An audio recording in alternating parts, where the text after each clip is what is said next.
that seemed to imbue it with a British quality which we liked and which I think served the fourth film well.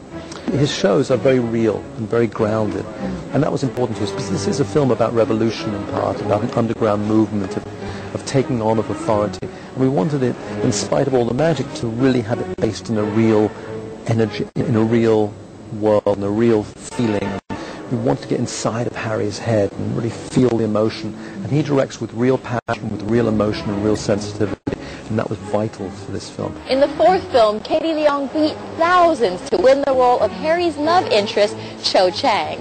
In Order of the Phoenix, Ivana Lynch, another unknown, beat the odds and 15,000 hopefuls to win the coveted role of Luna Lovegood. Hello, Harry Potter.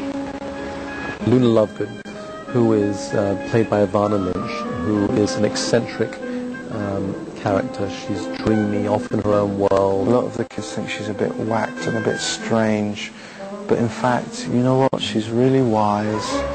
She's kind of cool about the way she understands the world. She's just slightly out of sync. She's a bit of an outsider, yet she's very comfortable with who she is. She knows who she is and doesn't apologize or feel compromised by being ostracized and alienated.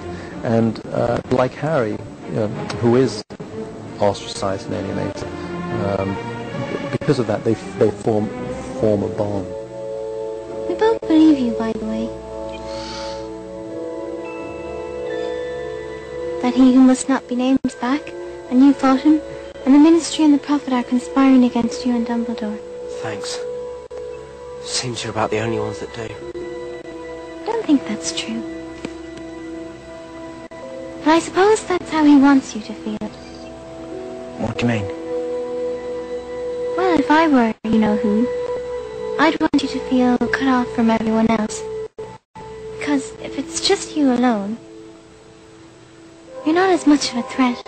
Luna Lovegood, she's an amazing piece of casting. She was 14 when she came to join us. Her name is Ivana Lynch. She's Irish. And Ivana is someone who we found through an open audition with 15 to 20,000 people showing up. She's absolutely perfect for the part. Ivana had flown over from Ireland to audition. It was her dream. She's obsessed with Potter and Potter. She writes her own Potter fiction. Her knowledge of this world is encyclopedic. She was very fastidious about her costume and her hair. Everything had to be just right.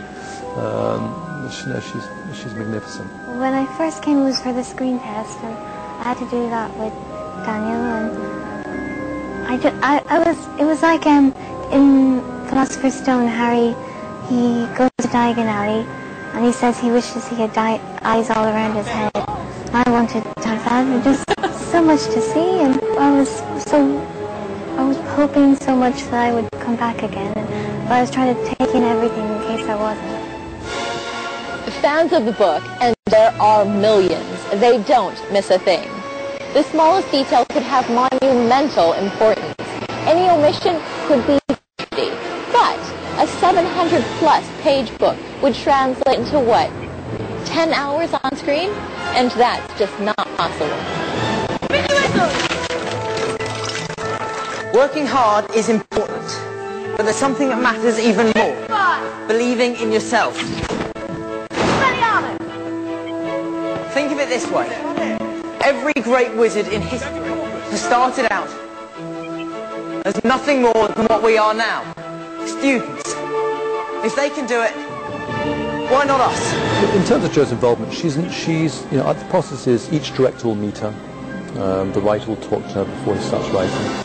And then she just leaves it to us. We send her a draft because we want to make sure we don't do anything that disrupts the universe, that may have an adverse effect on a book that's not yet published. Sure, if you cut out a character or even a few lines, you're going to hear from the fans about it. We inevitably hear that, but you have to, because a film is 2.5 hours long, and if we were to, the books are quite long themselves, and if we were to film everything, it would be 8, 9, 10 hours, maybe even longer.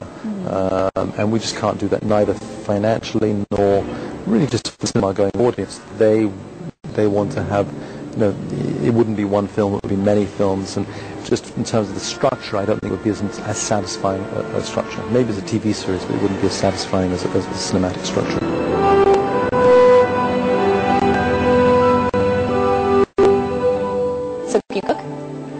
don't know. Did you do this? No, that was Mrs. Weasley. But when we were filming, they had this like sort of special effect machine. It was like a chopping thing. So it looked like a ghost was like chopping it. It was really really? Cool. So then the ghost can help out when you're doing. Do they do dishes as well? Yeah, actually, yeah. They could, yeah.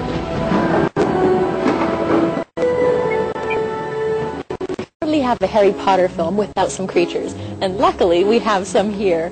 Oh my goodness, hello! What do we have here with us? This is Monkey. He's a Neapolitan Mastiff, and he plays Hagrid's dog Fang. So we teach him to sort of run to a mark, so they'll stop at a certain spot, walk backwards and lower his head, because there's a lot of times he has to look afraid. So. Can I see the cat as well? Absolutely. Crackerjack, come on. Stay. So this is Crackerjack, who plays Crookshanks, Hermione's cat. Does she get a stand-in, or is she always the main cat? She is the main sort of #1 close-up cat, and then she has 2 other cats that do the stunts, running, jumping. So of course there are also creatures of other varieties, just like these Thestrals right here. We can't see them. We've got to be special, just like Harry and Luna.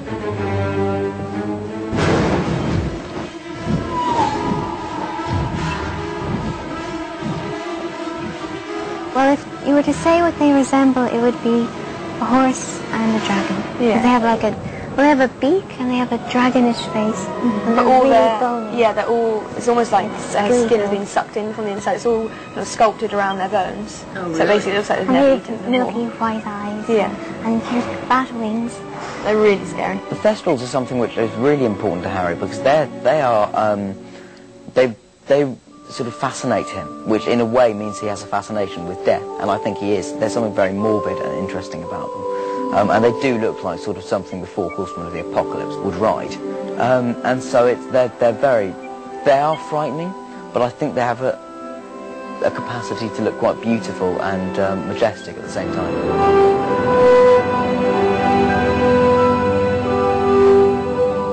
This is the place where sort of me, Ron and Hermione sit and talk about the various plots that go on in all the films. We talk about the kiss. I'm sort of sat around there and we're talking about the kiss and sort of analysing it. As you always do. As you always do, absolutely. So, Yeah? I was just wondering if maybe you wanted to go to the ball with me. Harry, I'm sorry, but someone's already asked me. Okay. In this film, Jo becomes a distressed, emotional character because her boyfriend's died, and she still can't get over him. But at the same time, she's developing feelings for Harry, and it's just very complicated with her. She doesn't know how she's feeling. She's happy one moment, the next minute she's thinking about something, and she gets upset.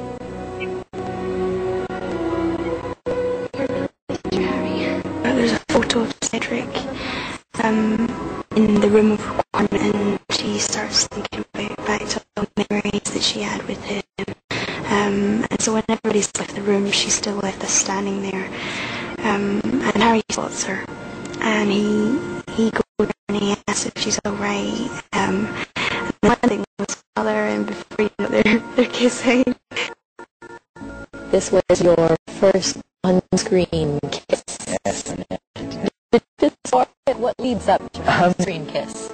Lots of fantasy chewing gum, I've done. But yeah, Harry Potter's first kiss is a very big deal, so I was quite nervous about it. Because the thing is, it shouldn't look suave or sexy. It should look sweet. He was very nervous, and Katie was very nervous. The floor, so we didn't have all the crew, all the crew watching. We talked about their experiences, their own first kisses. Okay, got some very interesting stories there. You want to share? Nope, I don't think I ought to. We were both nervous, and when you're doing in front of the whole crew, anything that would have otherwise been romantic about it vanishes very quickly, because it's just very clinical. People are still telling you, move your head to the right, move your head to the left. It just becomes like doing